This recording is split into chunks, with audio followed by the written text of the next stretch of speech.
Hello and welcome to the Warp Shelf. I'm Frank Duran. I'm Deshaun Vasquez.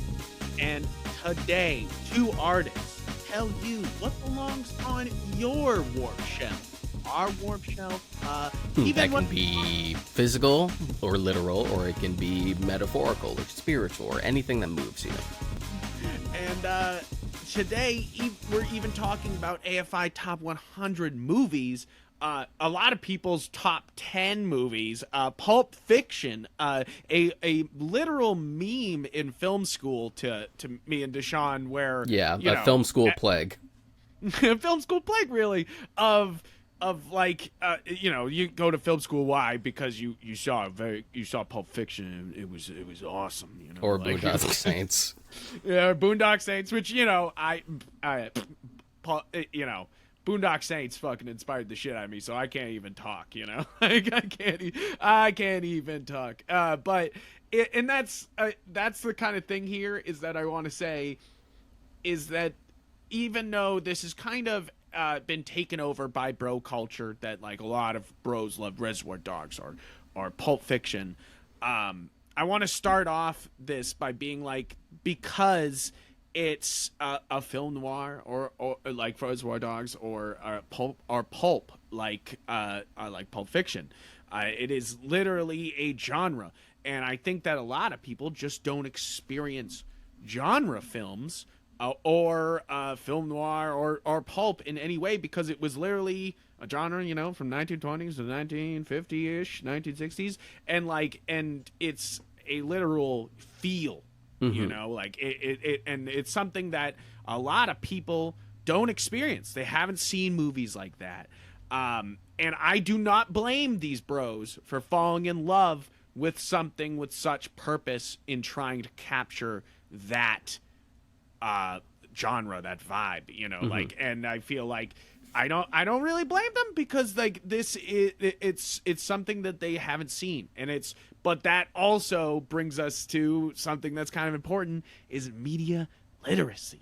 We talked about it several times. We were talking about this over 10 years ago when we were in college, and it's only continued to get a little worse just based on how the industry has shifted and what makes it to theaters and what people actually leave their house and willingly go out of their way to go see. Yeah, and kind of, it's one of those things that you see people don't watch deeper movies often. So when they do see something like Barbie, you get like reactions where people, like, you have the dad who went and saw it like 4 times in a row because he loved it so much and it like spoke to him, and you see other people going again and again and seeing this movie because it's like speaking to them. And it's one of those things where you're like, I love this movie. We've talked about this movie. Go watch the episode. But it's not even tackling the hardest, like, women topics, it's not even, it's no women talking. Last year's Oscar nominee, Women Talking, was like fearless and unfazing in covering topics that every woman deal with. And But that's challenging, Frank. That's not going to make me feel good. I want to go to the movies to have a good time. And I think that that's what happens with Pulp Fiction, and what's sort of happening with Barbie, where it's kind of achieved this cult status, because I feel like people don't watch these either, deeper movies or genre movies, and they don't see it that often. So when they see an example, they're like, holy shit, this is crazy good.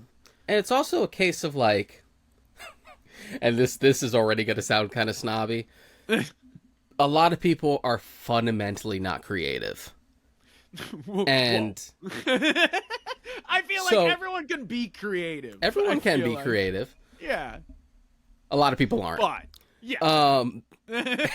And it compounds when you have a full range of absolute choice as to what you want to watch at home. Yeah.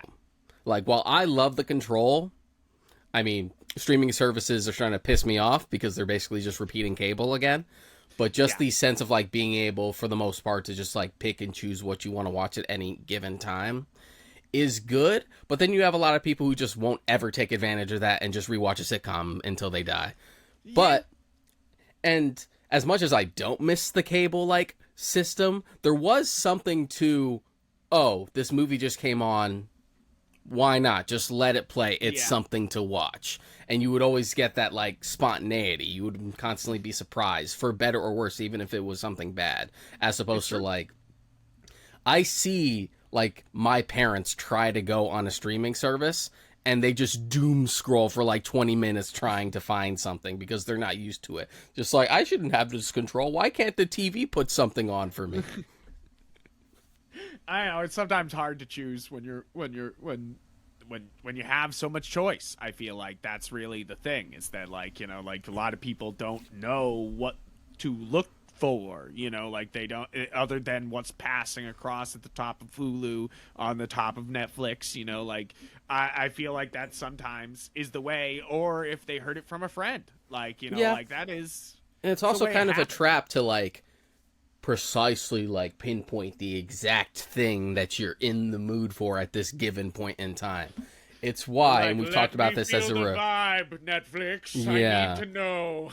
As we're except we're going into October, and you know what that means: horror movies every horror night. Movies. And this is, speaking of horror movies, like, this is why I started the thing with my buddy. We've talked about it multiple times. Like, every October we go through like 30 plus movies, and he doesn't know what we're watching. They all have fake titles on a list. I'm like, pick one, and then we watch that movie. Because I eliminate the choice from him, because I don't want to get into, like, oh, I've heard this one's, like, a little intense, I might not feel like watching it. Shut up, we're going to sit down and watch it. Shut up, we're going through it. We're not going to get into this picky, I'm not really in the mood for this type of genre. I'm not really feeling that right now. Shut up. It's time. It's time for the horror. It's time. And I've even done it with you and Mary, when, like, we've been at the house and you guys will, like, go on for like 10 minutes about what to watch. I'm like, here's something to watch. Just put the damn thing on, please. I do that sometimes. I'm just I can't pick because there is so much. You're just like, oh, all right, what the hell are we gonna watch? But, you know, once you know the mood, you know, like October, you're just like, time to. But media literacy has sort of been in the conversation again, because every fucking couple of months we want to decide to ask Scorsese a question about what's going on in the movie industry, and we turn it into a big thing. Yeah, I don't know why. I'm getting real sick of it. It's one of those things where they ask him leading questions to get angry answers, and, you know, like, it's absolutely trapping him in the headlines sort of thing, where you're like, this absolute authority is saying that theater is movies are dead. You're like ah. And it's like we have like no short-term memory, and we forget that we've had this conversation over and over and over and over again. Like, even within the last couple of years, it wasn't a new thing. I remember similar conversations like this when we were still in college. Before Scorsese, they would talk about it with, like, John McTiernan. Yes. All the time, where they would be like, oh yeah, let's see if he's disgusted with everything going on, and you're like, yeah, of course he is. He's an old man. You're like, yeah, of course. You know, like, no, you know, like, that's the thing, is like, I hope that I will be an open-minded old man, but at the same time, I will still probably be like, these ain't like the movies that used to come out, you know, like. There is that to a degree. You just need to apply the same, like, vibe to movies that you do to music. Because you're like way more open to new music than I am. Because my music is already selective, let alone. Oh, I listen to, I literally like to be on the bleeding edge. I listen to my new release. Like, if there's new music that day, I'm listening, you know, like, sort of thing. So I'm like, I always just try out music all the time. And I mean, I do that with movies, where I'll just be like, I've heard this is good, boop, you know, like, and that's usually the best time I have when watching a movie. But we're getting off fucking track really bad. I feel like AFI Top 100 Pulp Fiction needs to be talked about more directly than what media literacy. But media literacy, like, sort of ties into it, because it's a movie called Pulp Fiction. It's about pulp. Pulp you could describe as, like, the working man's genre. It's those, like, airport novels Yes. that you see on a little spinner rack that you can grab. With Often a lady considered with a gun. often considered like the trashy novels. Yes. Like the sleazy novels. And that's why I think there's a lot of you know, a lot of people also have disdain for this movie because they don't like it and they think it's sort of cheesy, and you're kind of like, that's the goddamn point. You know, like, you're like, it's a pulp like story. Everyone talks like they're in a pulp magazine. Everyone talks like everyone has a motive. That's always in pulp stories. Every single character that pops up has a motive, and in some way is going to twist. And all these these stories, all these like vignettes are all like archetypal. You know what I mean? Oh yeah, right. Just like, oh boy, going on a date with the boss's wife. Don't do nothing suspicious, or the boss won't be happy about it. I will say that it's one of the things that makes this movie so endearing is not only is it doing pulp and is kind of you know, a little bit cheesy because it's trying to do, you know, like hard boiled, you know, like it is also almost effortlessly cool while being very purposeful. I absolutely think that this is Tarantino's one of his most beautiful films, just cinematography wise, in its framing. A lot of the framing in Pulp Fiction is absolutely astounding. Just the way, you know, like when what is Samuel Jackson's character's name? Jules. When he turns around to start reciting Ezekiel, the framing on that shot, oh, it's so good. It's amazing. The close up as he turns with those intense eyes, great Yes. engines and furious anger. Yeah, it's incredible. And we forget that, like, you want to talk about something that's sort of become a meme by today's standards. You want to talk about Samuel L. Jackson. It's one of those things where, like, he had been around before this, but this was the thing that really shot him up. Do the Right Thing. That shot him up to stardom. This. And this was like right around the cusp where he started to really blow up, because you have movies from like the same decade where he's in a much smaller part, or he hasn't. We don't really know Sam Jackson yet, so we put him in Exorcist 3 as an extra and dub over his voice. Yeah, you're like, what? It's so wild to even think about, but just.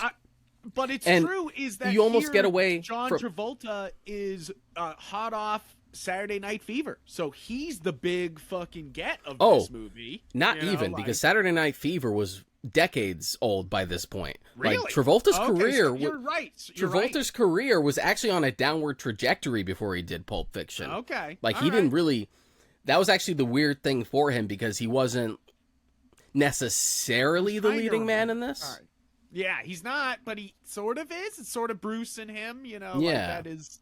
Definitely. Which is why I kind of like that those two characters have beef, because it's sort of like leading man that's arguably past his prime before a comeback, and like Bruce Willis, who's like was only going up and up still at that point. It's true. So it's the fact that like they're squaring it up like, fuck you. No, fuck you. I also love you know, like when when they square up at the bar, that scene is incredible. But also it's just the way John Travolta is in this role. I think he's absolutely in it. Often he is just playing John Travolta. But there is certain roles, like I will say him in Hairspray and this, where he's Vincent Vega. I feel like he it's one of his absolute best. Nobody plays fucking methed up better than fucking John Travolta, I guess. You know, like no. Like, I always think of the scene where he's driving at night, just fucking high as a fucking kite with just that close up look of his face.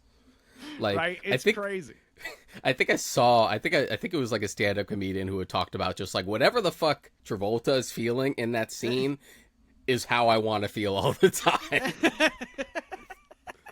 Just like, whatever gives me that fucking face, I know. It's like, I know he's in a good place. Oh my god.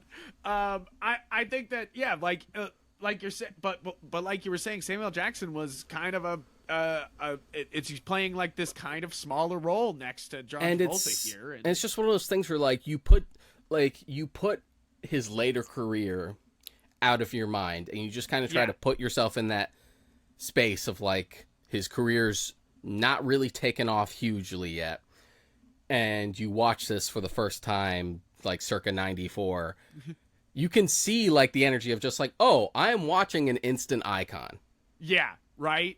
I feel like that's kind of this whole movie. I often talk about, and I've said on the podcast often, I know a good movie within like the first 30 seconds. You know, I can kind of feel it. You know, like I'm like, okay, all right, you got me. And I feel like Pulp Fiction is able to do that with the honey bunny and pumpkin. And pumpkin, that's it. I was trying to remember. I was like, pumpkin? Is it pumpkin? Like, and I feel like they do a great job of introducing you to the way that this is going to be different than Quentin Tarantino's other movies. At this point. Well, if we're just talking about directorial. Yes, directorial. Because he did also write like Natural Born Killers and True Romance. He just didn't direct them. But, you know, and I also like that it's role reversal for both Tim Roth and Steve Buscemi. Cop in Reservoir Dogs, robber in Pulp Fiction, guy who won't tip in Reservoir Dogs, waiter in Pulp Fiction. Yeah, it's pretty great. I love it. And I think that first off, Tim Roth. You know, like, I mean, that's another. It's you know, he's a Quentin Tarantino staple, but it's one of those things that Tim Roth, man, what the fuck, you know, like, he is always fantastic, and just the way he starts this movie off is so good, and then of course the end where they're facing off with Samuel Jackson is, you know, like, it's just it's fantastic, it's amazing. And that actually segues good into a point I did want to bring up. I feel like when we do nonlinear storytelling like this, yes, there is like a misinformed attitude towards it to think that it's easy. Yeah. And it's not just the general public. It's even people who taught us in college. Yeah. Like, I remember... some professors do not like... Yeah, some of our professors just, like, being flippant about nonlinear storytelling and almost describing it as just like, I mean, you could just write a normal movie and then just put it out of order to just be edgy. It's just like, that's not that simple. Yeah. It doesn't... Like, it turns into a mess. Like, things need to segue. There needs to be a flow.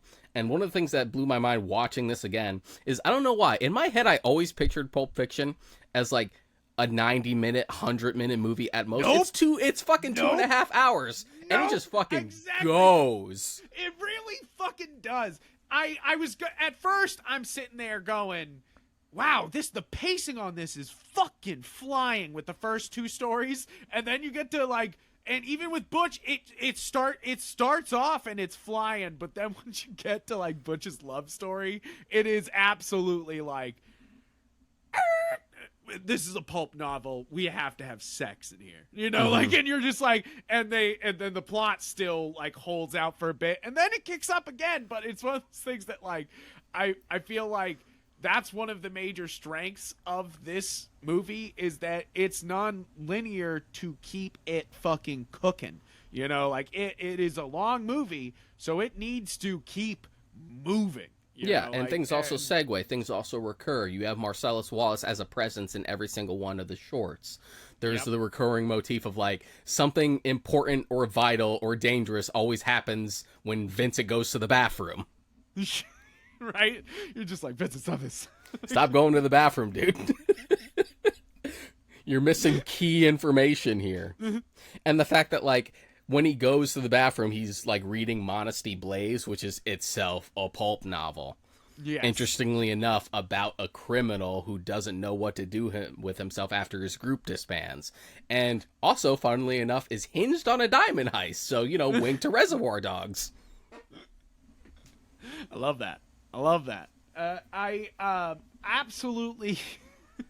I think that it's one of those things that linear storytelling can be looked upon as mixing and matching, but that's not how it plays here. It's not how it plays in Memento. It's not how it plays in a lot of movies that do this. I feel like it's very flippant to be like, but I feel like also those professors were put through some terrible, out of order short films made by students. And you're like, hey, it's a short film. There's no reason to change the time, like you're like progress forward, but besides the point. But you're just like, but it's the idea that like Memento would be much more of a mess if it was just like, oh, we wrote this normal script where it plays beginning to end, and we just kind of flipped it. Just like, no, that's actually not how Memento is told. Everyone always likes to use the shorthand of like Memento is just told backwards. It's not. It's told completely out of order. Yeah, exactly. And I feel like this is great at it's one of the things that I will give absolute credit to Quentin Tarantino and Pulp Fiction here. He's a master of visual storytelling, but I feel like on Pulp Fiction it's kind of on another level, like where if you are not listening and watching what's happening behind and on screen, you are missing things. You are not understanding, like what's happening. They're not explaining everything out to you here. And I feel like that's more of the, some bros think it's so highbrow is that they're like, wow, it doesn't actually tell you what it's trying to do. And you're like, yeah, but like everybody should do that. But like, it's one of those things where you're just like, okay. But I enjoy how effective it is at that, like at keeping it very visual, keeping you having to stay engaged to keep up with what's happening. Yeah. Like all over this fucking movie. It's especially I was saying in the first scene with Honey Bun and Pumpkin is that it starts off and you're like, why is this Quentin Tarantino movie starting with these two people having breakfast? And then if you cue into their ramblings a little bit, they're talking about ramen. It's interesting that you put it in that terms of like a Quentin Tarantino movie. There was no standard for a Quentin Tarantino movie yet, right? It's true. Reservoir Dogs doing it with a retro. Yeah, you're thinking about like what you would associate, but like Reservoir Dogs opened with a diner scene too, right? It's true, and there wasn't violent or anything. So it's almost like, I will say that the reason why this is Pulp is every scene, every arc leads to an action, like it leads to a moment. And Quentin Tarantino, I think, does that almost better in Django Unchained.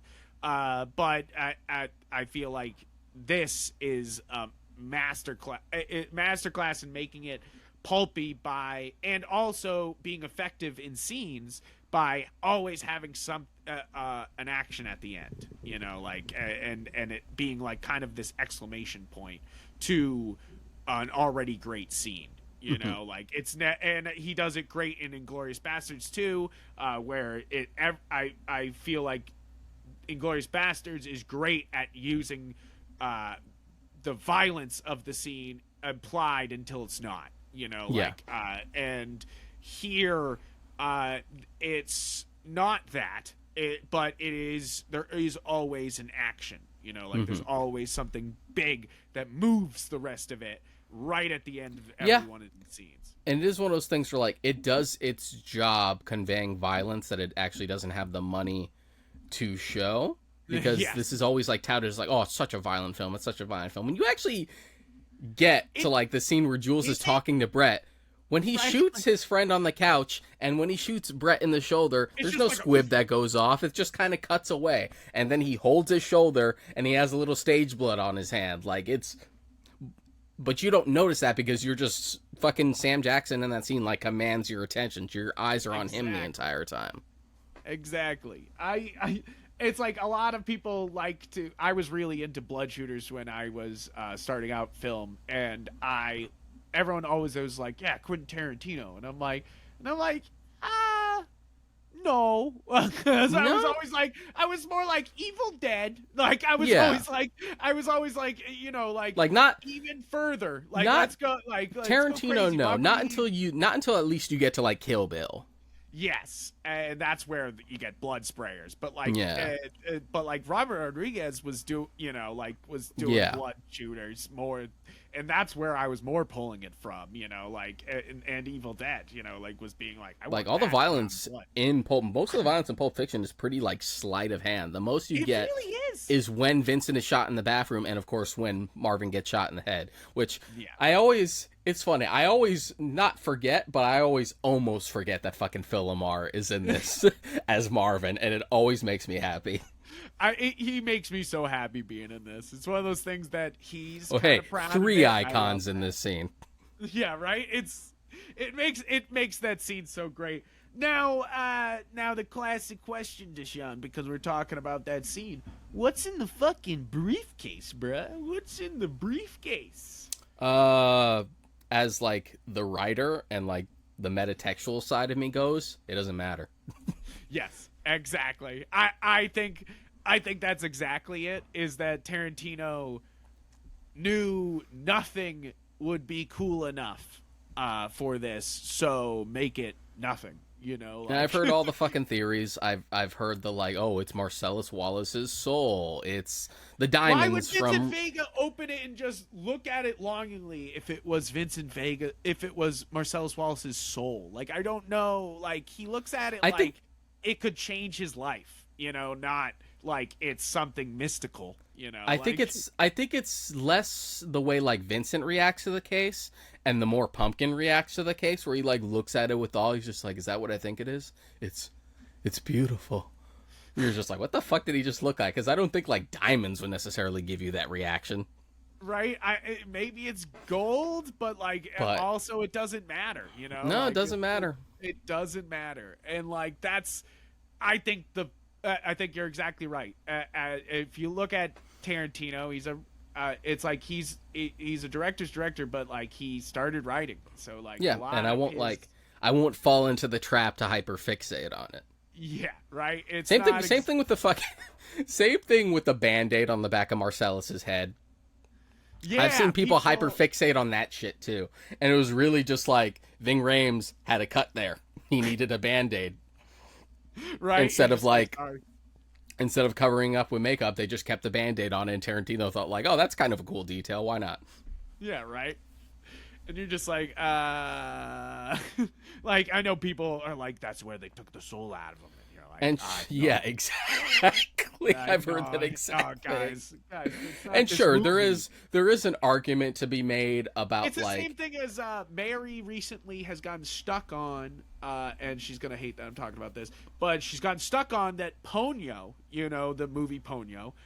She's a Valkyrie of death, sent by Poseidon. And that is basically, and she says it's basically implied at the beginning, which I did rewatch the movie to make sure that she can stop yelling about this. And of course it's not implied at there. It's just a fan theory, but she's fully accepted that Ponyo's just like an angel of death. And that's the reason why, she's the way she is. Okay. No, not even remotely. And I was like, Mary, no, that's not it. And as I was going to say, like, there is something to be said about, like, you know, once a work is put out there, it is now up to whoever watches it. Yes, its interpretation, and it no longer belongs to the filmmaker, and like interpretations are all valid. But it is one of those things where, like, I sort of strike a balance. Just like, yeah, there are some theories and stuff that seem like plausible or seem like a fun idea, But there is also that cold hard, just like Tarantino literally said here, it's just a fucking Band-Aid. Relax. Yeah, like, calm down. With the Ponyo thing, Miyazaki doesn't fucking write scripts for his movies. He just kind of animates what he thinks is cool and just goes on from there, which explains the structure of most of his fucking movies. So, like, I sincerely doubt it's that fucking deep. Not Miyazaki, but Mary watched the newest one, Mary and the what is that one? It's the newest one by Ghibli, but it's I forget what it's called. Not talking about the CG one. Yeah, the CG one. Earwig and the Witch. Earwig and the Witch. No. She watched Mary and the Witch's Flower. Sorry, I thought they watched Earwig, but they watched. And she said, which is not. It's Hiramashi Unibashi. But it's Ghibli. But it's Ghibli, and she said it was just very, very confusing. Like you're just like. But somehow the little boys were keeping up. She said she watched it with the boys she nannies, and they kept up with it, even though she was like, this is the strangest plot. They were like, I think this is what's gonna happen next, and it did, and she was like and I was like, that might just like give what the real vibe of the movie is that it's not meant for adults. Like that, like is that these kids love it and feel it and vibe to it, like even if it's weird. Like you're just like, there it is. But the point is what's in the suitcase doesn't actually matter. Like, I have no theory in my head because I know it doesn't matter. Exactly. My one thing in rewatching this movie that I do want to bring up, Jack Rabbit Slims. What a fucking cool what a fantasy fucking restaurant that would never happen anywhere because, of course, it costs way too much to run like that. Here's the thing: even if it did come about and was a thing and looked just like the movie, the food would probably be bad. Yeah, so like the more themey and gimmicky you make a restaurant chain or anything like that or a location like that, it tends to be the worse the food is gonna be. Yeah, like it'll basically be a fucking Margaritaville. Yeah, that's my scary part about that. You don't want a Margaritaville. So, but where the fuck did they get that Maryland? That was the thing I took away, like, watching this again. I'm like, where the hell did they find this Maryland? She's pretty spot on. Yeah, pretty right there. Also, I did the research just for you guys. A $5 milkshake in '94, adjusted for inflation today, would be $10. Yeah, a $10 milkshake. Makes sense. $10 for a milkshake is fucking steep. Hey, if it's a good milkshake. $10. I did look into it because I knew that, Disney bought Miramax, so what does that mean? Disney did try to make Jack Rabbit Slims happen at Disney World. The guy creating it walked away because he said it couldn't live up to the movie, which I agree.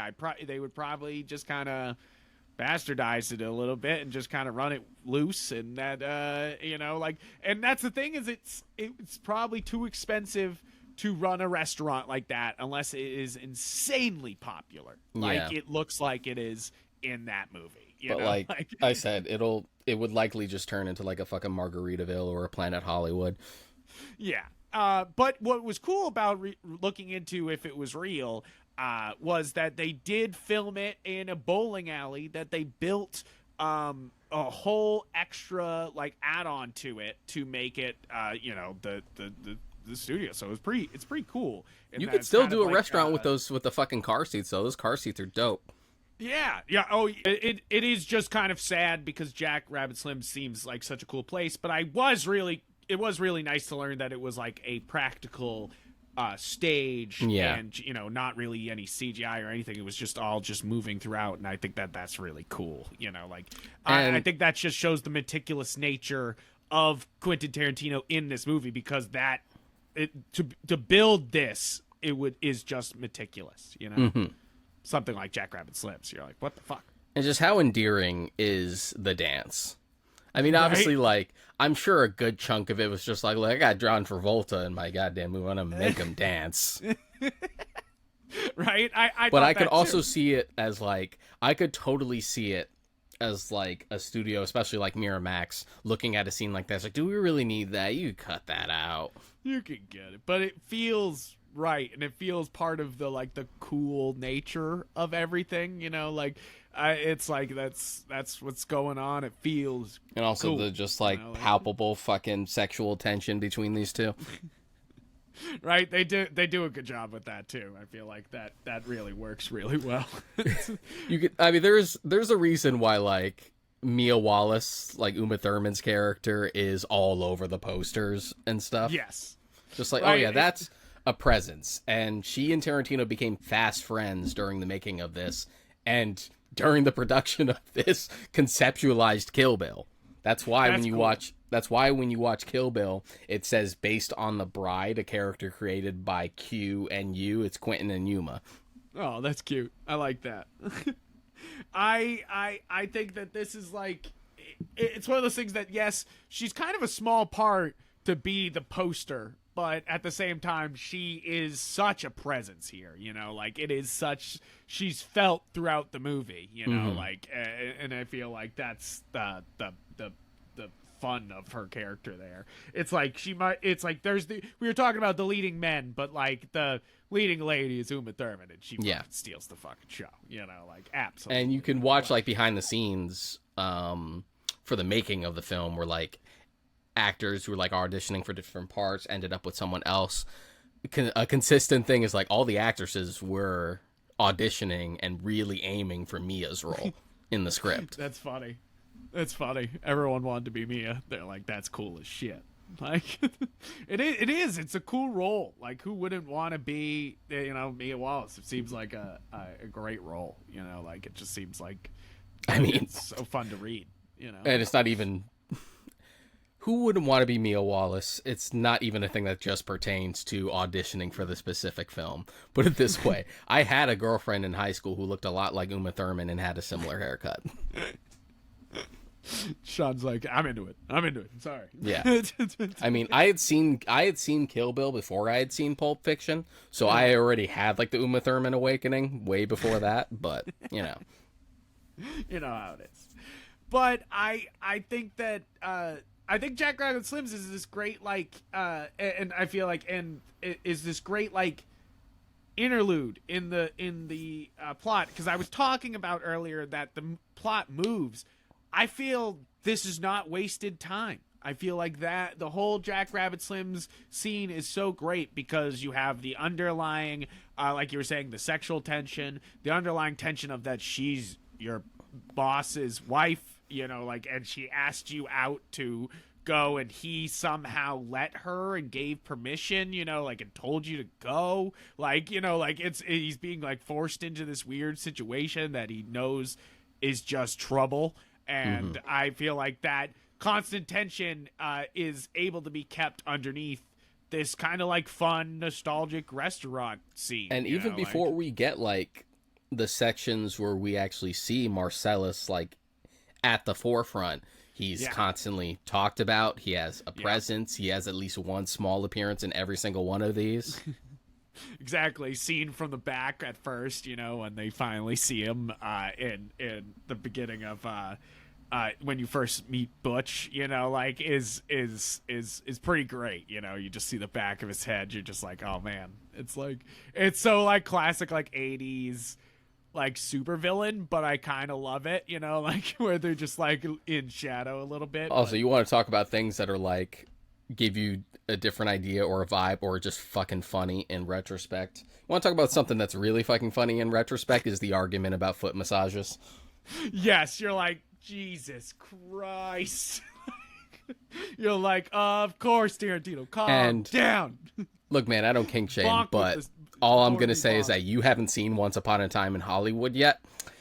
By the time you get to that, he is like playing into the joke now, and I kind of respect him for that. He's just like, fuck you all. Here's Margaret Qualley's feet. Here's Margot Robbie's feet. I do what I want.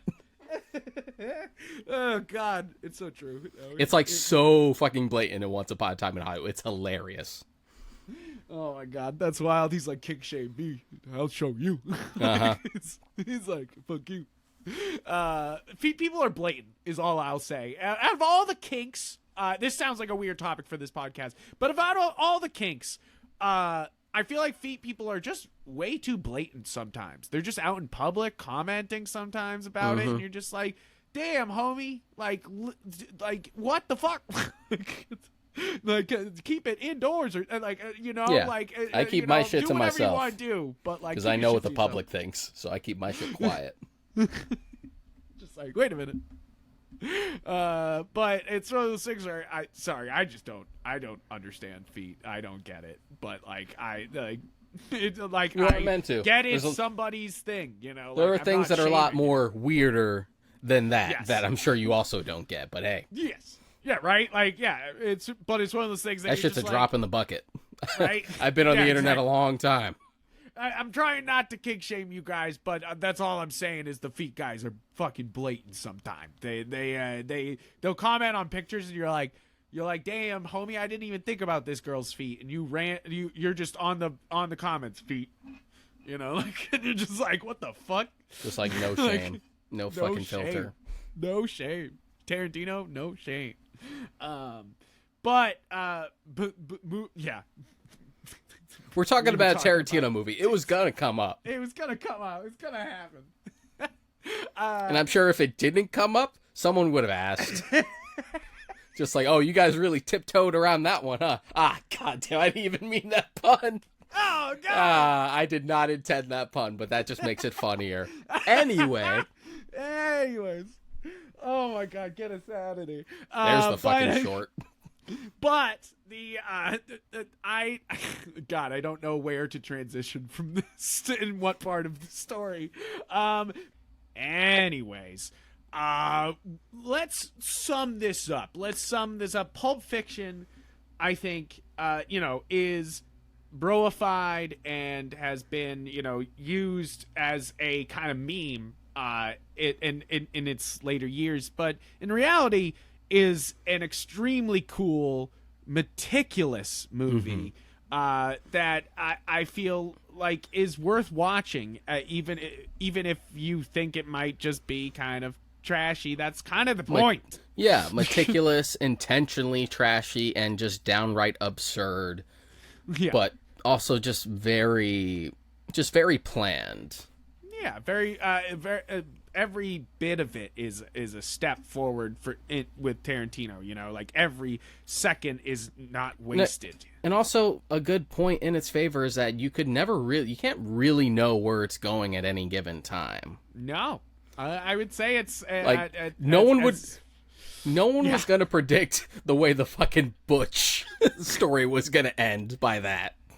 Yes, I wanted to say that is my absolute favorite scene, is the Christopher Walken Butch scene. Is absolutely... Not that scene. I'm talking about the scene in the fucking pawn shop. Oh, yes. With the gimp and stuff. Just like, who the hell was like, oh, they so telegraph.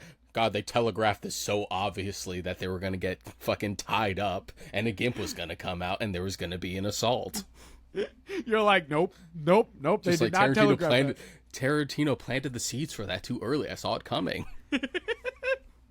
But I will say the Christopher Walken Butch scene is fantastic to me because it's a great. It's super funny, of course. Of course, Christopher Walken says that he's had it up his ass for 2 years. But it's something about the passed on trauma that's so great about this story. Is it's a show of men passing trauma down to their kids in this like terrible way, like in a watch, like instead of actually being there for their kids, it's just it's a watch, like as this symbol of their fatherly love. It's dumb, and it shows the trauma of past generations just keep coming back to fuck people, including Butch, and as we see, like Butch isn't very well adjusted. Yeah, and every time he wakes up screaming, like even, and I think it's sort of implied that, like Christopher Walken giving him the watch, it's now his war, is basically what they're saying, like, Butch, this is your war, and that kind of alludes to like Butch's attitude towards everything, that everything's against him, and he doesn't, and he's just willing to fight. And the way he talks about, look, I don't feel anything right about the fact that I just killed a man. He's like, I didn't know he was dead till he told me. And you're like, damn. Like, damn. But I do love him as a boxer in this movie. I think it's fantastic. But I think that's the Butch scene also feels very Pulp because it's funny, it's irreverent, but it's also sort of deep, in a lot of ways. And I feel like that kind of sums up Pulp Fiction in a lot of ways, is that there's a lot of dumb shit going on, but in a lot of ways a lot of deep shit is talked about and touched on, and you're just like, oh, that's kind of cool.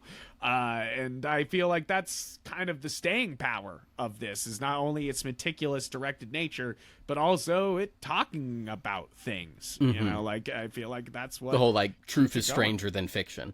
Yes, right.